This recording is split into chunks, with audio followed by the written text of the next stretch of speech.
وہ مجھ سے کہنے لگی کہ میری بات سنیں، اگر انسان ایک راستے سے ہٹنے کا عہد کر لے اور دوبارہ اس راستے پر نہ جانے کا عہد بھی کر لے، مگر پھر ایک موقع اور آئے، ایک ٹیمپٹیشن سامنے ہو، تو کیا ایک آخری مرتبہ اس کو چکھا جا سکتا ہے؟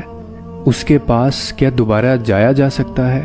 بس یہ آخری ہو اور اس کے پاس جانے کے وہ پھر سے عہد کرے کہ وہ ہر رغبت سے اجتناب کرے گا، تو کیا اس کی توبہ قبول ہوگی؟ میں نے اس کی بات مکمل سنی اور اس کی آنکھوں میں دیکھ کر کہا کہ اور اگر وہ امتحان آخری امتحان ہوا تو، اور اگر اس کے بعد امتحان ہی نہ ہونا ہو اور اسی کے اوپر ہمیشہ کے لیے پاس یا فیل ہونے کا فیصلہ کیا جانا ہو، تب تمہارا کیا خیال ہے؟ وہ مجھ سے کہنے لگی کہ توبہ کا وقت تو موت تک ہوتا ہے نا؟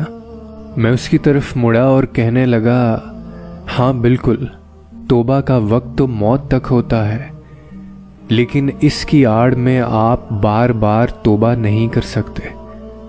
کچھ امتحانات میں سپلی آ جاتی ہے اور کچھ کو فیل کرنے کی صورت میں کالج سے نکال دیا جاتا ہے، لیکن کچھ امتحانات انٹری ٹیسٹ ہوتے ہیں، ایک نئے طرز زندگی میں داخلے کا امتحان۔